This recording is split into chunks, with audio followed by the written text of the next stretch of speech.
folks, Charlie here, giving you your comic book news from my friend's basement. Today we are going to talk about Mr. Robert Pattinson and his comments that he made about the Batman movie that he's making, actually entitled The Batman. But before we do that, I want to talk to you about my craft. All right, so I design stuff for a living. And when I go about designing it, since I'm passionate about it and it's how I make my living, as meager as it is, I usually put, unless I absolutely hate the product, whatever, but even then, I try and put 100% in there. Some people say, oh, I give it 110%. It's like, no, 100%, you're pretty much going to the max. I consider comic books high art.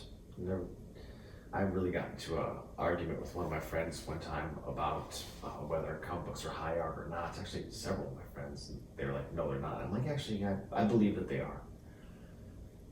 And when I go about creating my comics, which I'm doing right now, I put everything into it. So because I want to create the best thing possible. So I actually write stories 2 or 3 times over to try to get them to where I need to be, instead of just going and making corrections on the grammar or stuff like that. I work on them and work on the story, so it takes me longer. And then I'll write them in one type of format, and then I have to transcribe them into another type of format, just because that's just how I work, how my mind works. But I put effort into it. I put a lot of effort into it.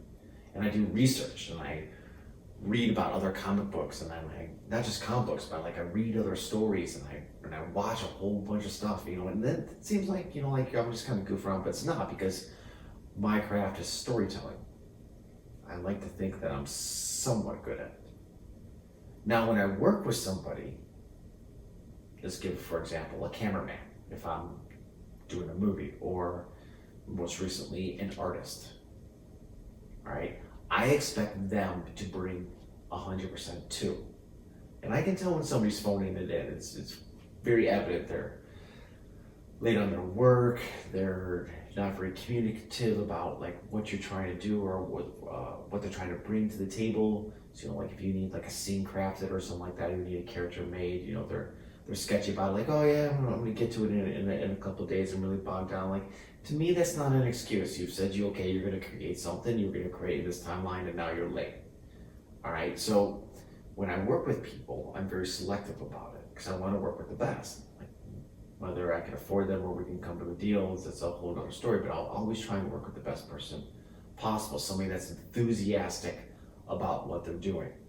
And this goes for everything, even down to the colorer. I want the colorer to be on time and talk to me hey, listen, in this scene, what were you thinking for the colors? I'm not just gonna leave it all to them. It's all right, it's in the forest, so it's gonna be darker, or it's in a cityscape, but for some reason there's an orange tint that's coming off of this light, and it's casting down, and the action's happening there. I want those discussions, because I find that person is engaged. They're giving me 100%. Now, Mr. Pattinson, whatever his freaking name is, he had this GQ article, or I'm not even sure it's GQ, whoever it was, a whole bunch of online publications that nobody really gives a crap about anymore, posted up, and this kid is a prima donna. I mean, all right. So I pulled a couple paragraphs that were very telling. Robert struggles with days and dates, even under the best of circumstances. Production of The Batman, which Pattinson was filming, shut down along with most of human civilization, i.e. the thing that we can't talk about. And he says, I almost immediately totally lost a sense of time. Bro, get out of your head. Everybody's counting the minutes.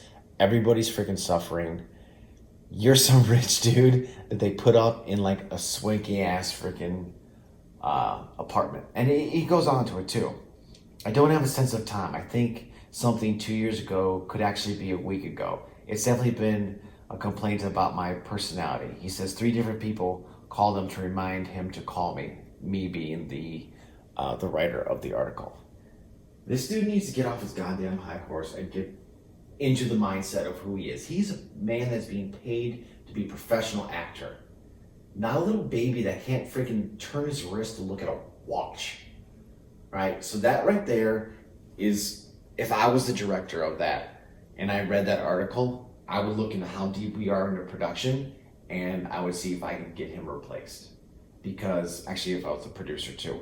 Because to me, that's a sign that this guy is just phoning it in. He should be using his time reading Batman comic books.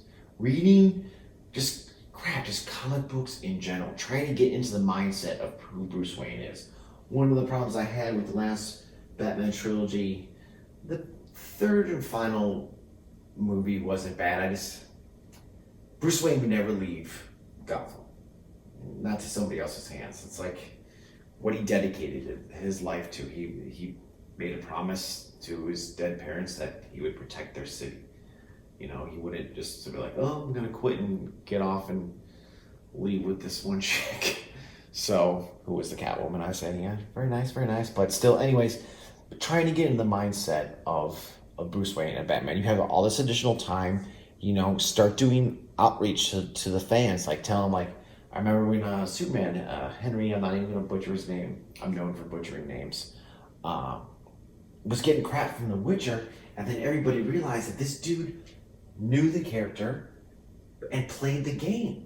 That I don't like to use the term nerd because that he was a fan. He was a true fan, especially when that reporter tried to catch Henry on some sort of like bullcrap question. He's like, no, people are gonna have different interpretations. It's all good. Some people want to stay as close to the original product as possible. Some people go in different direction. I mean, it was like the internet blew up. I was across the world on the other side, having just like bad day after bad day, and I saw that and I was like, what? And spoiler alert right now, I have not watched The Witcher. Not because I don't want to watch it, because I'm saving it because I think it's going to be good. I actually kept myself from watching any reviews about it too. Usually I'll spoil stuff. Like, it's not that hard for me to figure out where a story is going to go. I've been doing this for some time, so I can pretty much figure out how a story is going to end and where it's going to go. But I like kept myself away from like all Witcher stuff because I wanted to just soak it in raw and awesome. By the way, if you have not seen Danger Close, go see it. It's on Netflix. It was a fantastic movie about Australians fighting in Vietnam. Good flick. Sorry about that, but I'm still trying to decompress myself from being in a war zone. Since I'm going outside town, I'll just commit to the bit. That's not my line. That's Zach's. Just bow out right there a second. Don't get all crazy on me. For some reason, I'm watching like all these like YouTube videos about Afghanistan, and my mind's thinking like, oh man, I should go back or whatever like that. And then like the other half of my mind's like, dude, you hated every moment while you're over there.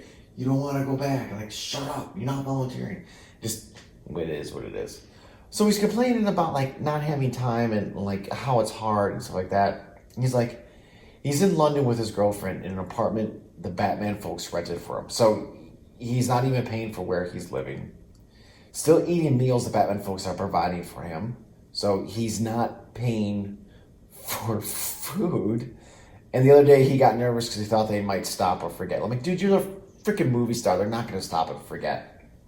And then he went on something about the owners wanting their apartment back. Like, no, they rented it for you. I'm like, dude, you're not paying for meals. You're in a freaking super nice apartment. They're not gonna stick you in a Four Seasons. All right, you're like decked out. There's probably a pool you have access to too. So just relax. And there's a lot more people that are struggling than you. All right, you're still getting paid. All right, there's people in this country that aren't getting paid. They were self-employed. They can't cut hair because for some reason that's bad, which makes no sense. But anyway, so yeah, it goes on to say he'd come to London with like 3 t-shirts, the rest of his stuff, he says, in his place in Los Angeles, where he actually lives, and the internet is bad. I'm like just paraphrasing now because this is like the 3rd time I've read it when I was prepping for this video, when I was just like, Oh my God. So just warning flags are going all off my head. He's not committed to where he is in his craft and stuff like that. He's complaining about his super awesome lifestyle, and then he goes into a thing about not working out, and he says James Dean didn't work out, and that's like, like back in the 70s and stuff like that. He didn't want to set a precedent for like being totally ripped, and like that's literally the biggest red flag. Bruce Wayne, aka Batman, spends the very first part of his life prepping to be a vigilante, getting trained by assassins, getting trained by magicians, learning lock picking, learning how to escape, learning detective crafts, and then physically getting his body in the best physical shape possible, a ridiculously good physical shape. Not like teeny bopper, unfortunately, Twilight type of shape. I'm talking about like a ridiculously good shape, muscles, and not the Ben Affleck version where he's like all thick and stuff like that. Because when you're super thick, that actually slows you down. You want to be lean, right? Lean, thickness, chicks dig it, but it makes you slower. It makes you a little bit slower because you got to move your body, it's more mass. Anyways, I digress. So a whole bunch of red flags are going up on this, and it's just. And then we've seen some preview videos of, not preview videos, some release photographs of the outfit, and cosplayers are doing it way better than this movie is. Yeah, the Batman, it's gonna be a train wreck, which is really actually really upsetting to me because DC characters have such a deep history that you could actually craft such a fantastic world if DC would just stop bottom dollaring it. They need to find a producer slash director group to actually craft not an MCU, a DCU, DC Cinematic Universe. Yeah, so unfortunately it is what it is. We're getting, yeah. Oh man, it's just so depressing sometimes. You're locked in your freaking friend's basement. Not locked, take that back. Living in your friend's basement. And you can't go anywhere except for Target.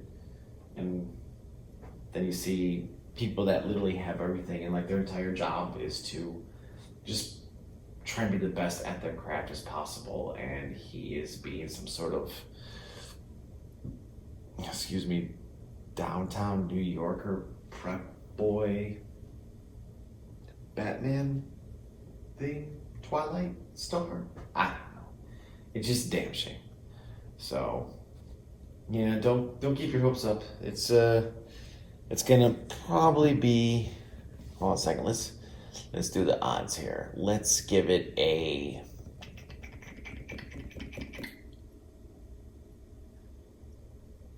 I'm gonna be generous. I'm going to say 60% chance that the movie's good.